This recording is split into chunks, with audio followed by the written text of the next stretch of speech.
Welcome to the Darkstream. Vox Day. voxday.blogspot.com. Welcome to the Reprehensibles. To the VFM. To the Dread Ilk. And, of course, the Bears. I actually had a really good conversation with Owen today. He may have already been talking about some of this stuff. I don't know. But it's going to be an interesting year, I think, for the Dread Ilk and for the Bears alike, as well as the Reprehensibles. So I'm not going to say more about that. I'll let Owen talk more about it. But I do want to address some of the stuff probably soon about how we can start working together to make things happen in much the same way that we have made things happen with the Dread Ilk. You know, the interesting thing about the Dread Ilk is that they punch way above their numbers. You know, they hit much harder than their numbers would tend to indicate, as people like Indiegogo and others have found out. And the reason that they do so is because they have a really high degree of morale, motivation, and discipline. Just look at my subscriber list. It's not bad. It's quite good at 21,000, but it's a tiny fraction of the 800,000 that Stefan Molyneux has. The numbers that Jordan Peterson and Owen have, which is fine. I mean, it is what it is. My appeal is not anywhere nearly as broad or as compelling as Owen, as Milo, and others. That can be a good thing. It can be a bad thing. And so I should note, actually, there was a super chat before we got going. And Sigma Bear says, you can work in the dark against your fellow man, throw rocks and hide your hand. You can run on for a long time, but sooner or later, God will cut you down. Johnny Cash. I don't think it's God who cuts us down. I think that is making the mistake that the Reverend John Piper makes when he blames the doings of the devil on God or on Jesus Christ. And so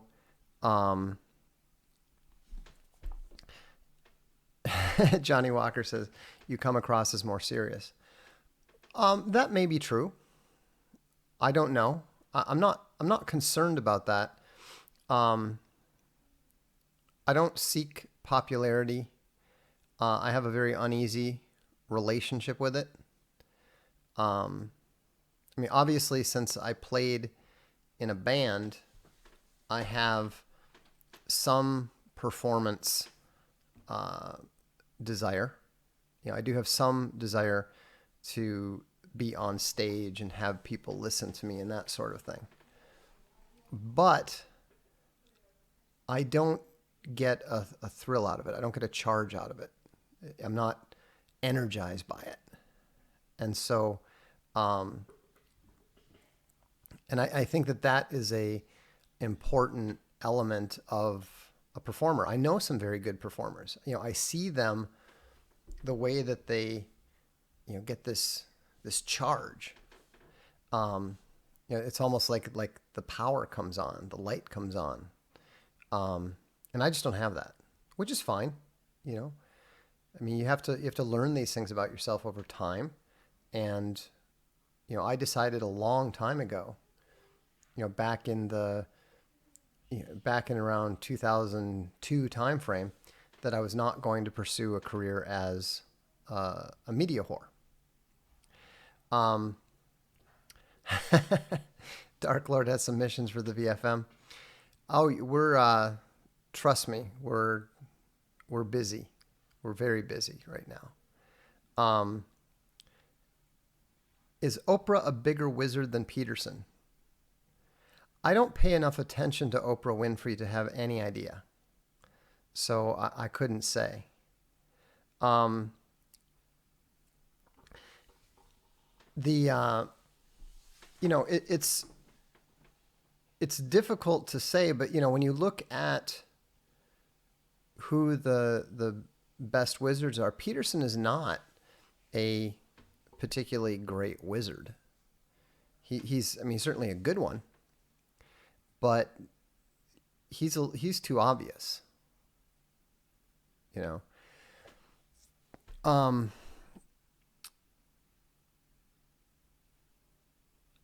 Johnny Walker says Oprah is definitely high priestess, some dark stuff. That may be true. I mean, she's certainly hanging around with some very questionable people. And she also has a level of success that is very, very difficult to achieve on your own. I mean, one thing that we've seen, even from the relatively limited amount of success that I've had or that Owen has had, it's because of other people. It's because of working with other people and participating with other people, and that's how we've gotten to where we are. So how do you get from where someone like me or someone like Owen is, and you get to the level of a billionaire like her? You do not do that alone. You absolutely do not do that alone. And so, it's just one of those things that is not credible. And so, yeah, I mean, I heard about the whole thing, the Brazilian healer who got arrested, and then the woman who blew the whistle on him was apparently being threatened before she killed herself. I mean, that sort of stuff does look incredibly dark. And so, but like I said, I don't pay attention to, I don't watch TV. I definitely don't watch daytime television TV. And so I just don't have enough information to have, to even express an opinion on that. Someone asked about Martin Van Creveld's new or re-released book, The Privileged Sex. I don't know. Martin is still finishing up his final polished text for that. And so, we've got the cover ready. We'll get the book together and get it out once he is satisfied with it. So, but let me talk a little bit about the quote. I think it's a quote, which is based on, which the title is based on. Oh, James P. said, just purchased Do We Need God to Be Good? Thanks for the intro. Here's another 20 bones for the throne. Thanks, James. I appreciate it. Hope you enjoy it. Keep in mind that even though I publish and edit these books, I don't necessarily agree with every single thing that every single author writes. Some people were asking me about Dr. Hallpike's opinion on evolution, and they were asking me to balance his opinion, which is based on E.O. Wilson's concerning the number of generations for speciation, and contrasting that with my conclusions. And I pointed out, I'm not Dr. Hallpike. I'm not about to argue with Dr. Hallpike. He is an extremely knowledgeable man. You know, he's a wonderful man. And he has constructed the most successful and conclusive demolitions of a popularly accepted position that I've ever read. In one thing that will astonish you in Do We Need God to Be Good, which, by the way, if you're not aware, it's been out for a while, but today I uploaded a 2-hour section of the audiobook. You can pick up the audiobook plus from Archaven. The link is on the video. Audiobook plus means you get both the audiobook as well as the ebook in 2 different formats, so that you can listen to it, follow along, whatever. It's also available on Audible, but of course, if you get it through Audible, you don't get the ebook. So, but when you look at the complete demolition job he did on evolutionary psychology, I mean, the book is worth it for that alone. When I read it, I was just amazed. Someone else had published it before us, another publisher, and we actually bought the book from them because I wanted to publish it so badly and make sure that it got proper treatment. And we'll be coming out with a hardcover version of it, probably a paperback too, in the near future. But anyhow, James, I think you're going to enjoy it. Let's see. Hey, Vox, I know you're high IQ, but how much do you think IQ plays into common sense? Not very much. No, not very much. The problem with IQ, or really, since IQ is really just a proxy for intelligence, the problem with a high level of intelligence or cognitive capacity is that it gives you a tremendous ability to rationalize your mistakes. This is why gammas always get themselves in trouble. Gammas are intelligent, more intelligent than the norm. But they're not using that intelligence to maximize their personal situation. They're usually using it to rationalize their existing behavior and situation. And if you rationalize your failed behavior, then you ensure failure going forward. And that's not a commonsensical thing to do. Vox, do you ever engage non-nationals that this isn't your country, or do you find this pointless? It's good rhetoric. You have to go back is excellent rhetoric. It absolutely triggers them every single time. Sarah Hoyt just despises me now because, she was engaged in her airy, I was born American in Portugal, rhetorical nonsense. And I just said, you have to go back. And, she's been triggered ever since. And so the whole, this is funny. I was talking to an immigrant yesterday who insisted that this is a nation of immigrants. Well, of course they insist on that because that's the only way that they can claim they belong. The whole concept of nation of immigrants was created by Jewish immigrants in the early 20th century.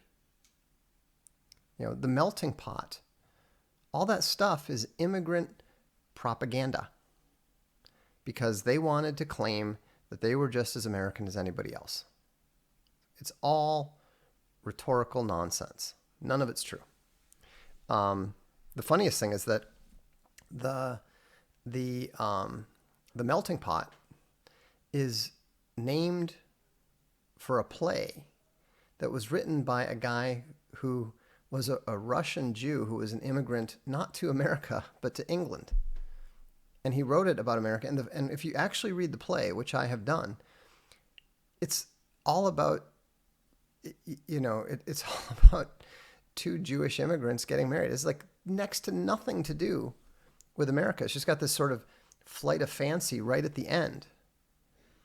And it's actually a pretty good rhetorical flight of fancy. It's very soaring, right? The guy is clearly a competent playwright. But the idea that this is something that is on a level with the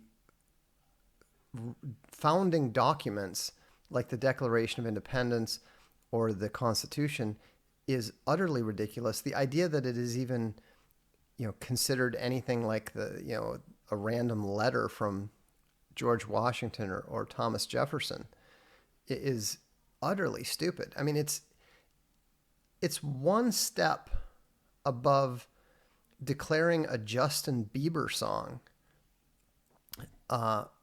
something that is a fundamental doctrine of our society. That's how bad it is. Okay, maybe a Justin Bieber song's too far. Let's say it would be like insisting that a song from the musical Les Miserables is a significant founding concept of the nation of France. That's how ridiculous it is. That's how utterly ridiculous our current U.S. society is. And Acton the Hunter is right. The same is true of that ridiculous Emma Lazarus poem that is stuck on the Statue of Liberty. Are you a fan of Ayn Rand? No. If so, which do you prefer, The Fountainhead or Atlas Shrugged? I prefer Atlas Shrugged, but I have a lot of quibbles both with her philosophy and also with her literary style. She's not a good writer. She's a didactic writer, which is not necessarily a bad thing, but I personally am not a fan of didactic fiction.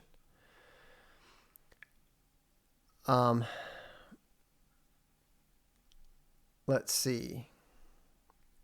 Was the immigration period in the late 1800s to import fighters for the Civil War? No, I don't believe so. I think that they took advantage of an existing situation. You got to keep in mind that the Irish were immigrating, or the Irish were emigrating for very good reasons of their own. They weren't being imported purposefully. Candy C says, when I found out about that Emma Lazarus poem, I was shocked at how much we were conned. Oh, absolutely. It's just ludicrous. Are the descendants of assimilated white immigrants quasi-Americans? Not really. I've pointed this out many times, and it makes a lot of people very unhappy.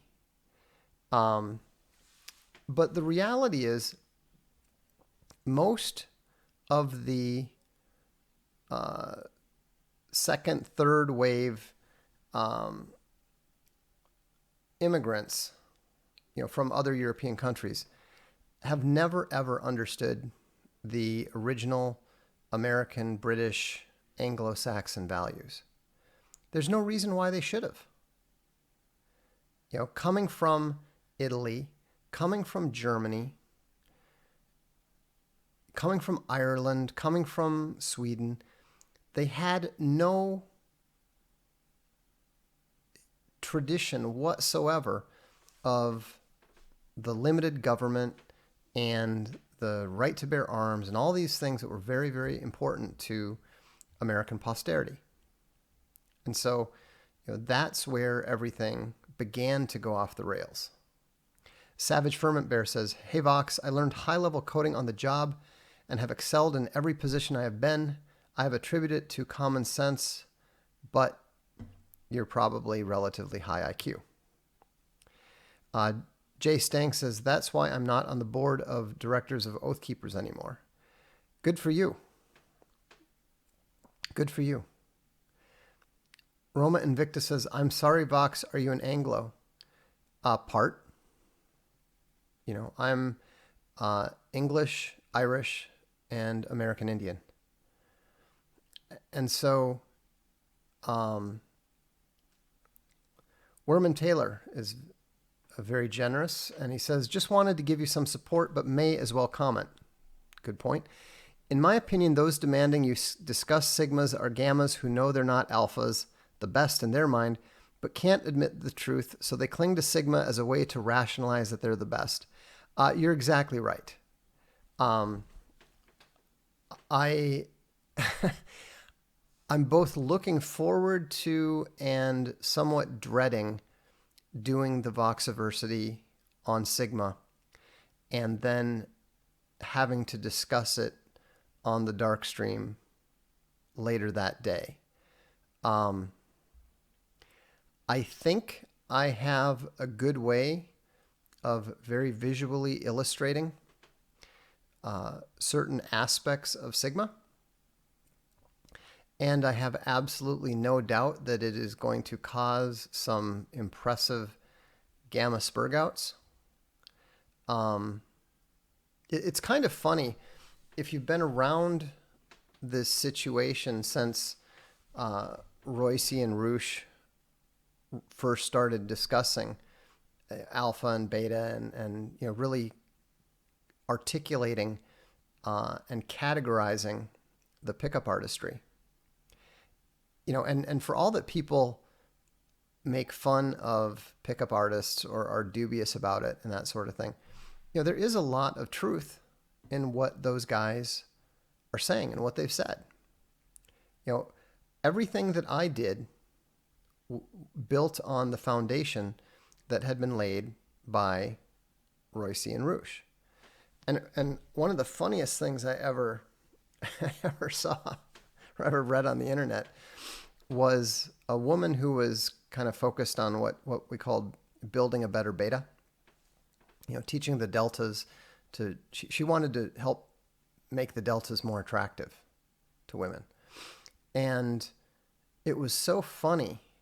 Susan was her name. I don't know if she still has a site going or not, but we were on friendly terms for a while in the internet context. And it was so funny when her daughter went off to college. She was going to school in the Washington, D.C. area. I don't know if it was Georgetown or what, but her mother actually showed her pictures of both Roosh and Royce and said, if you see these guys out, when you're out, just leave. Absolutely leave. Her daughter was like, ooh, they're not that good looking. They're kind of old. They're old and not that good looking. And her mother's like, I don't care. I don't care what you think. They will prove more attractive than you ever imagine. So it was kind of funny to see the way that women were, that was actually quite intelligent, and even though I'm not, I don't read them as much anymore because I'm not doing Alpha Game. In fact, I shut down the Alpha Game blog, or rather I just quit posting there. It's still up. You can still read the old posts and all. But I just got so sick of everybody constantly wanting to babble about themselves. It was impossible to have a reasonable discussion. It was impossible to have an intelligent discussion because everybody just wanted to either brag about themselves, usually in a manner that was not very convincing, or they wanted to play the what about me game, or they wanted to get advice about some specific woman they were pursuing. None of which was of any interest to me. So I just stopped doing that. But what, I just missed the name here. What Wyman Taylor is saying is correct. All the people who are declaring themselves sigmas are the same people that were declaring themselves alphas as soon as the division between alpha and beta came out. And it's really funny. I think my favorite was an obvious delta. Was wondering if there might be a concept such as a stealth alpha, because he's the guy that everybody turns to when they need to, get stuff done. He's competent. It's like, no, that's not it at all. And that's why I keep trying to stress that the status is not the point. And you are not the point. That's why I don't really like it when people ask me, well, we're talking about immigration. Where do you live? We're talking about ethnicity. What are you? We're talking about the social-sexual hierarchy. What is your rank? I mean, it's not about me. When I talk about economics and I talk about interest rates, nobody says, well, what's your mortgage rate? Everybody understands in that context that it's stupid and irrelevant. So I don't understand why people gravitate to wanting to discuss the micro level, and specifically the micro level as it involves me, as if that has any relevance to the existence of the macro. Anyhow. Let's see. Roma Invicta says, thanks for being a good sport. I can be antagonistic, but that is just part of my process. I mean, that's fine. I don't mind. I don't mind people asking questions at all. I don't mind. I like it when people ask questions. What I don't like is when people want to try to start a debate when there's 1,000 other people here. I mean, that's just rude. If we build this as a debate between you and me, sure, then great. But that's not why we're here. And so I'm happy to ask a question. And I'm not, just so you understand, if you ask me a question and I give you an answer and you disagree with it, it's okay. You don't need to tell me that. Number one, I don't care. And number two, I am not assuming that I never assume that you accept my answer. You don't have to worry that silence equals consent in this context. So, Reckoning asks, Vox Day thoughts on the political trichotomy. I don't know what that means. I somehow think that I've written about it before, but it doesn't ring a bell at the moment. So if you can remind me, you don't need to do another super chat. Just if you can remind me what that means, then I can possibly answer the question. Hey Vox, what do you make of Trump saying they need to hire foreign workers? I think that Trump is making a massive mistake. I think that his civic nationalism is getting to him. Instead of gamma, you should have named it chi or ki, so it would rhyme with about me and re. That's funny. Neil Patrick Kara says, folks want easy answers so they don't have to figure it out. I disagree. I think they want people to... I think they want what Jordan Peterson does. I think they want answers that tell them what they already believe. I think they want... No, a better way to put it. I think they want confirmation of what they already believe. That's what I think they want. We're discussing Social Security numbers. What is your number? Vox, when you talk about ideas and other people, could it not be said that you talk about yourself? Well, of course, because that's the example that I know. People have occasionally criticized SJWs Always Lie, the chapter where I'm going off on Scalzi, because they're saying, well, you're just using this as an excuse to hammer John Scalzi because you don't like him. Now, I'm not denying that I'm hammering John Scalzi there. But what other example do I have that kind of information regarding? I have this incredibly detailed and documented case of an SJW lying, doubling down, and projecting. A beautiful case of it. proven beyond any shadow of a doubt. Why wouldn't I use that? What am I supposed to do? Go and interview other people and rely on them when I don't know the information directly? I mean, I'm using these things as examples, yes, but and it's appropriate to ask me to go deeper into an example if I'm willing to. But if I'm not even talking about myself, I'm talking about Mexican immigration into the United States, and somebody starts going, well, you live in Italy. So what does one person living in a third country have anything to do with 50 million people living in a different country? Nothing. Literally nothing.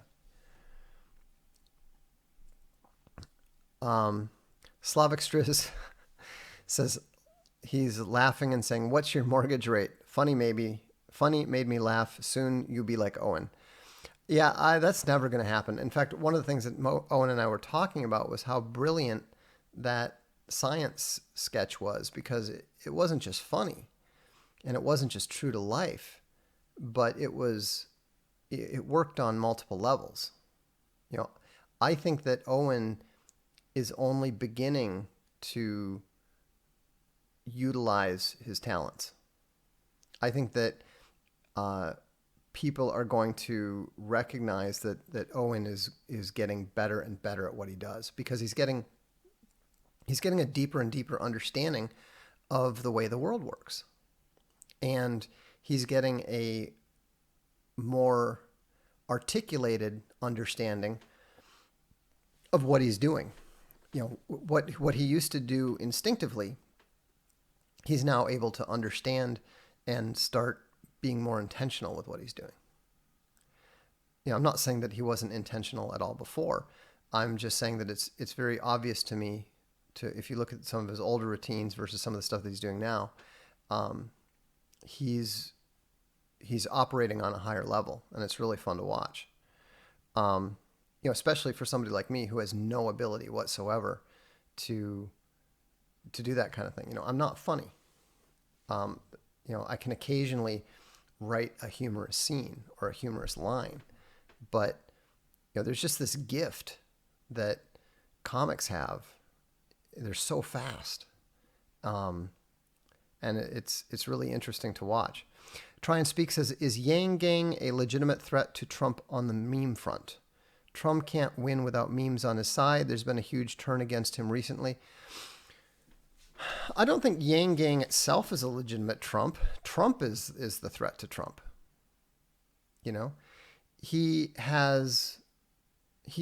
trying to do that thing where they win because they're outsiders, then they come into power, and then they start accommodating and negotiating and trying to appeal to the masses using the conventional arguments. Oh, look at the stock market. Oh, look at the employment rate. Meanwhile, his entire base is saying, where's our damn wall? Why haven't you drained the swamp yet? Why on earth are you talking about H-1Bs and bringing in more foreign workers? One of the last things the U.S. needs.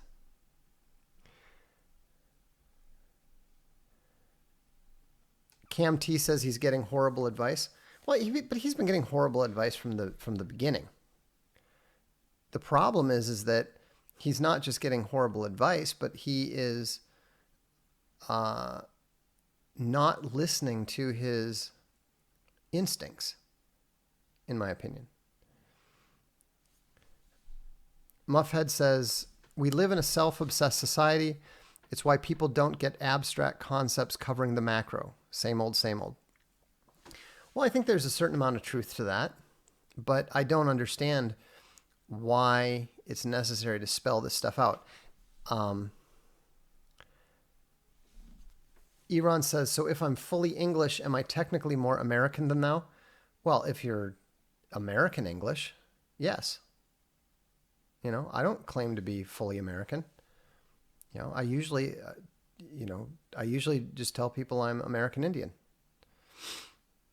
The Dark is Rising is totally awesome. Absolutely. Vox, it's me. I disagree with that last point of yours. I just had to let you know. Okay. Is there any relationship between IQ and the different levels? I think that the most intelligent level is probably gamma. I watched some of your musings on Prince recently. He's one of my all-time favorites. That's why I thought maybe you could speak on Leaving Neverland. I've no interest. I've never had any interest in Michael Jackson. It's it's not something that I'm paying much attention to. Fox Wolf Bear says, good evening, Vox. Any thoughts on Devin Stack from Blackpilled? His latest video on Trump has me doubting his ability to stand on his promises. I don't know who that is. I haven't watched that. And so I can't say anything, but except for the fact that, yeah, Trump is running out of time to deliver on his promises. So we'll see. Darth Pliskin says, Vox, what about you? Tell us everything about your personal life. What do you think about insert name here? Also, what about me? That does cover a disturbing number of questions. Well, actually, the one thing I can say about Michael Jackson is that I am using the same microphone on which he recorded Thriller. Not the exact same one, but the same model. So that's your Michael Jackson trivia for the night. Owen actually gets in more content. Well, I would hope so. He goes for 3 hours. I go for 1. Ironically, Vox talks about himself more than Owen. Okay. Owen is good at explaining things, whereas Vox defaults to vagueness. Barely gets into ideas before changing subject. Frida, I don't think you realize how much you just told us about yourself. Don't get me wrong. I am second to no one in my appreciation for Owen's ability to explain difficult, complex subjects to people who are not excessively blessed with intelligence. I don't think you understand how much I explain. In fact, I'm pretty sure you don't.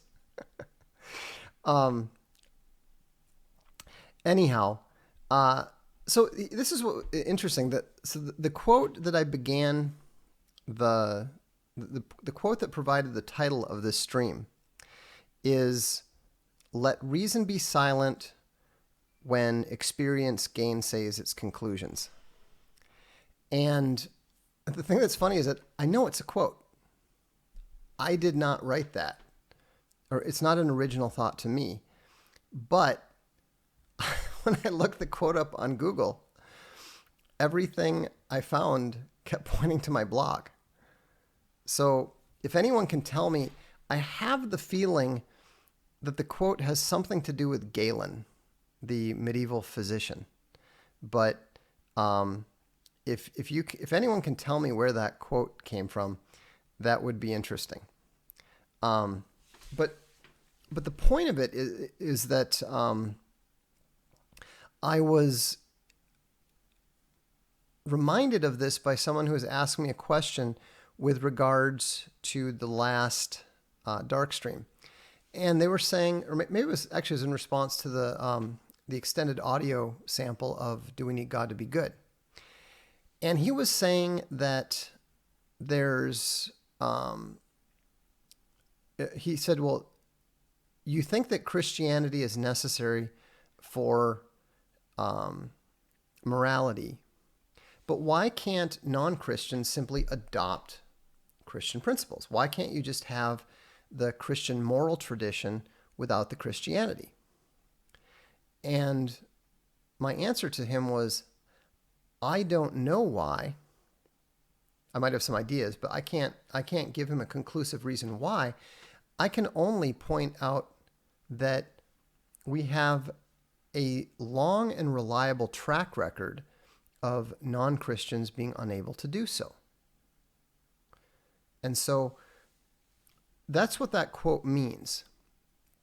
It means don't worry about the why when you know the what.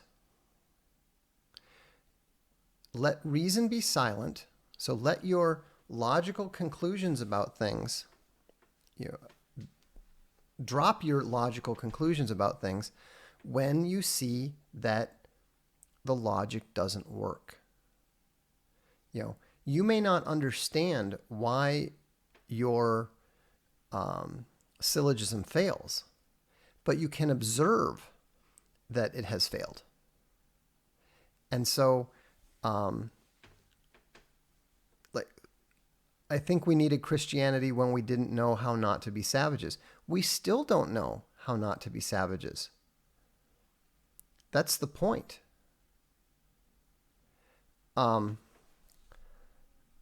This is funny. Dorota, here is me being defensive. When I talk about myself, I usually hope that the story about me I choose to tell might have a somewhat universal value. Well, that's the Jordan Peterson approach. Jordan Peterson always uses himself as the measure of all men. Everything about him is universal. He is the universal measure. And that's why I call him solipsistic. People like to talk about themselves, and that's fine. Sometimes when I'm writing, I think about how false my dialogue is. Because if I was writing real dialogue, I would write a bunch of people talking about themselves, taking turns waiting for the other person to stop talking about themselves so that they can jump in and start talking about themselves again. That's how an astonishing amount of conversation takes place. In fact, when I'm talking, I'm just kidding.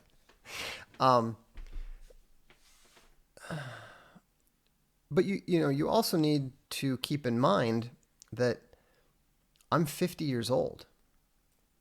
I have a lot of experiences that I can draw upon that a lot of you who are younger can learn from and hopefully avoid making some of the mistakes that I've made. That's one of the most useful things about getting old, is that you can share your historical experiences and hope that people will learn from them. Also, keep in mind, this is my channel. So we're here, anyone who is here to listen to what I have to say. Now, my primary interest usually tends to be in more abstract ideas.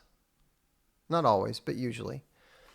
And so, but I'm often going to use myself and my experiences as lenses to communicate those abstract thoughts.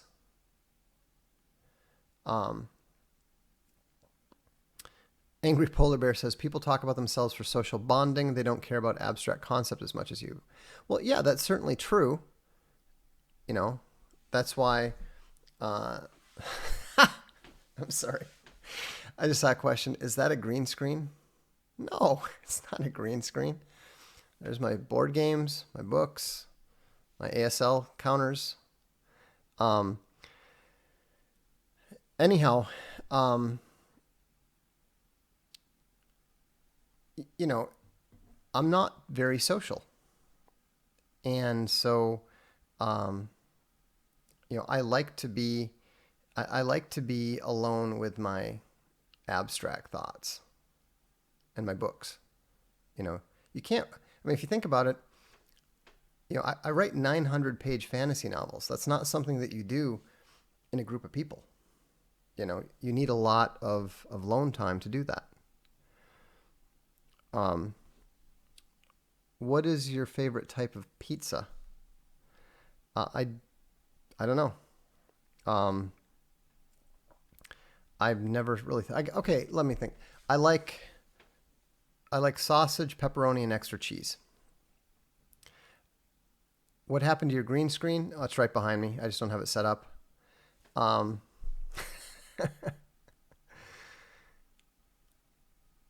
let's see.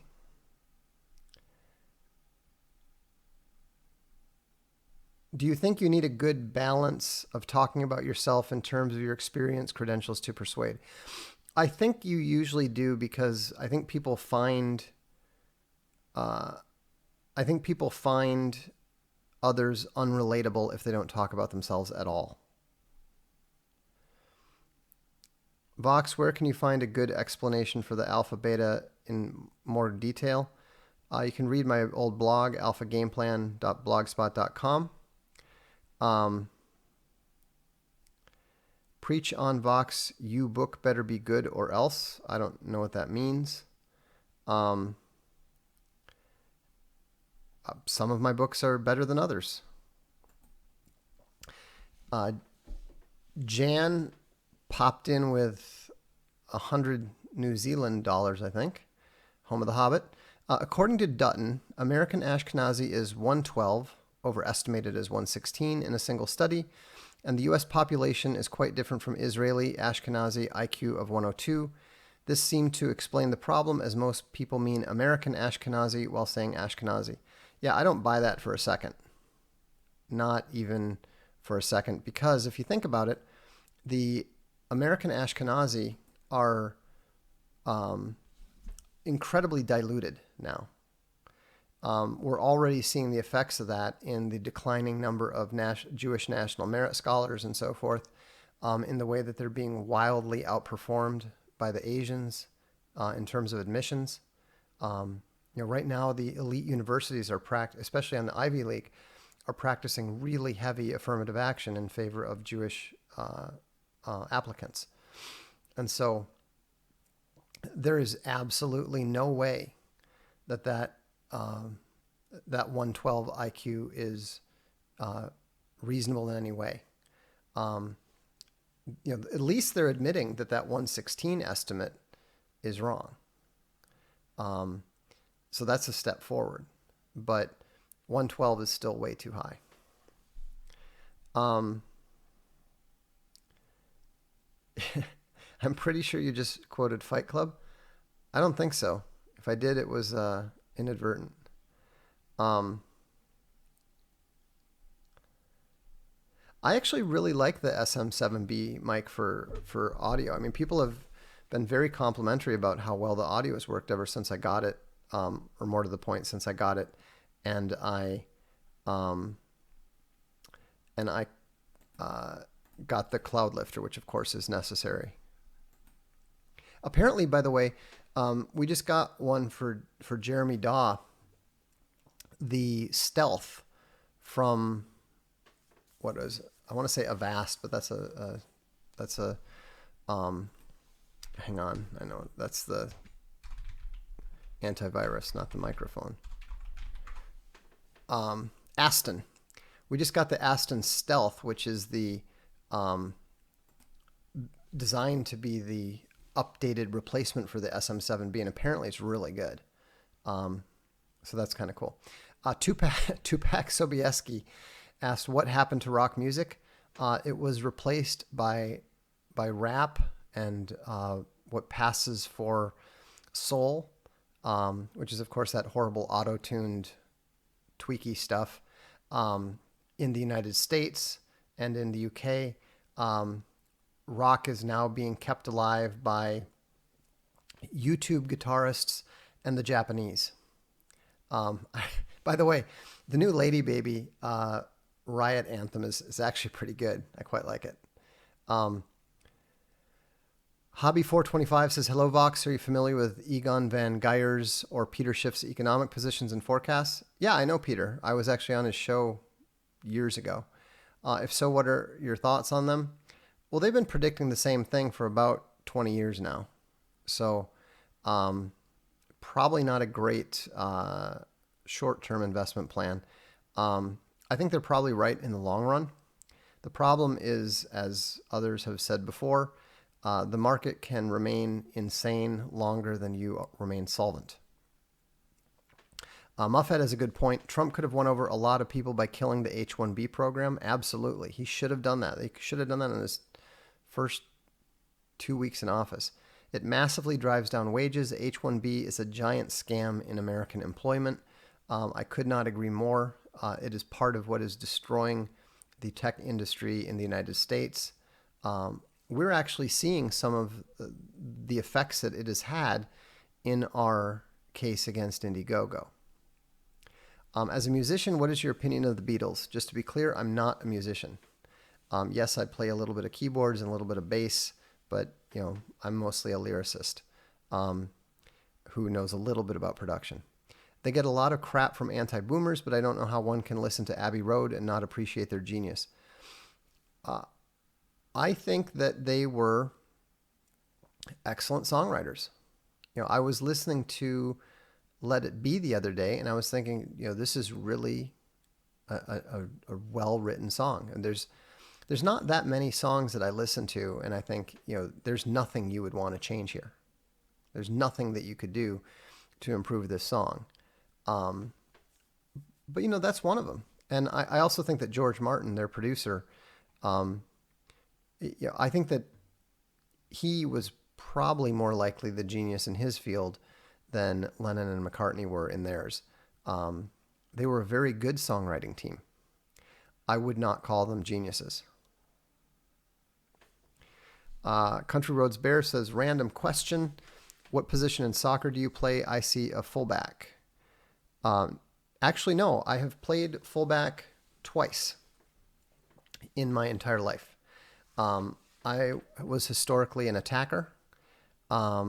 Played striker most of my life.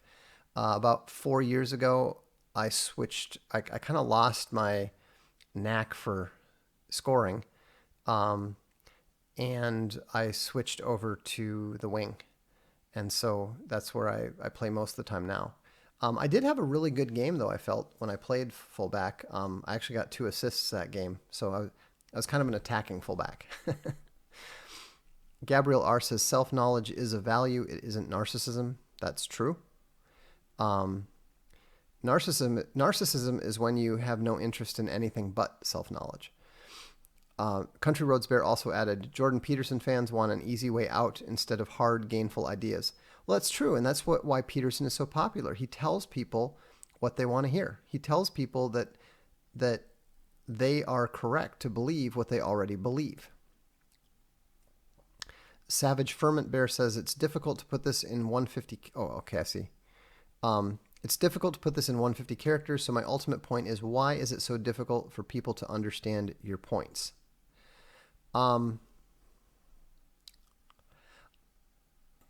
I suspect that the main problem is that I'm introducing new topics without greasing the slope for them. I'm throwing them in a little bit deeper than they're accustomed to being introduced to new ideas and new concepts. And I think that my self-assurance is sets them back a little bit. It's a bit of a turnoff, and so that bothers them, and it makes it difficult for them to listen to it. Gene Durtal says, Vox, what do you think of the idea that Asians are less innovative, fewer Nobel Prizes despite their intelligence because of less? First of all, I think fewer Nobel Prizes means less innovation is nonsense. Nobel Prizes are just like any other award.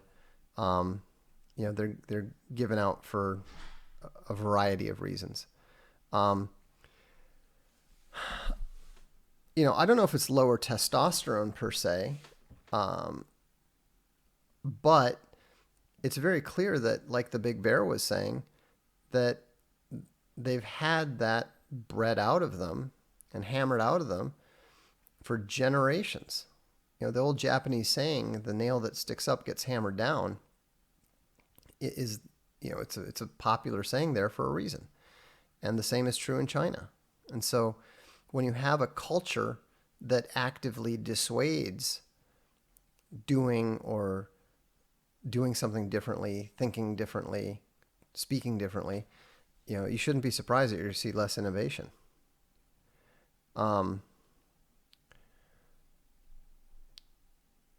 Tupac Sobieski says, "What's your favorite Michael Jackson song?" I need to know this. Um,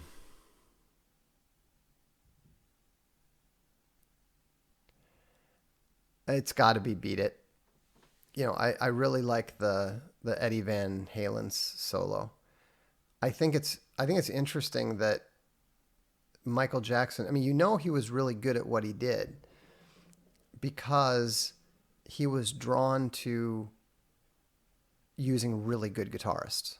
I mean, if you think about it, what other singer worked with Eddie Van Halen, Steve Stevens, Slash, you know, just really good guitarists throughout. Um, but I think that was probably my favorite. I was disappointed with the Bad album. I thought that the rhythms of it, like, yeah, like I didn't like the drums on most of Bad.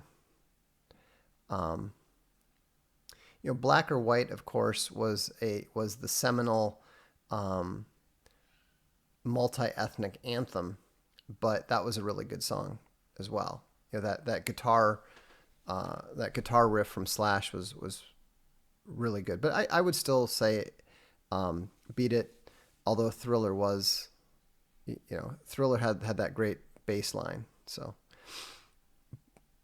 Jamas Tefferson, sorry it's off topic, but do you think Islam fundamentally is ascendant because it has a way to weaponize gammas and omegas?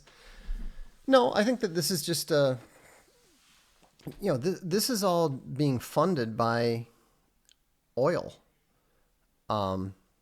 This third wave of Islamic ascension, of Islamic expansion, is because the West went and created a tremendous center of wealth there.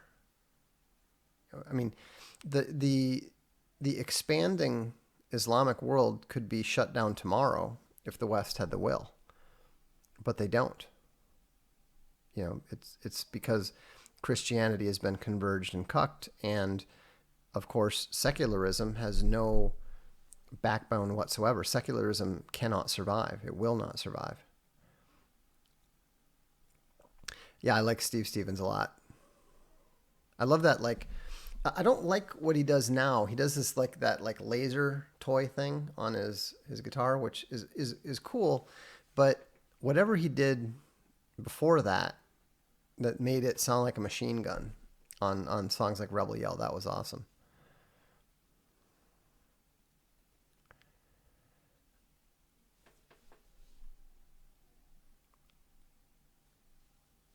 Um, oh, the political trichotomy.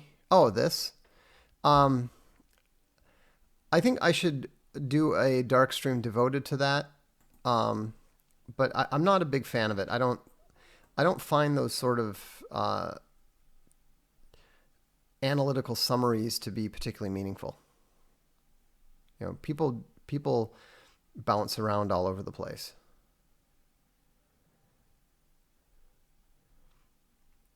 Um,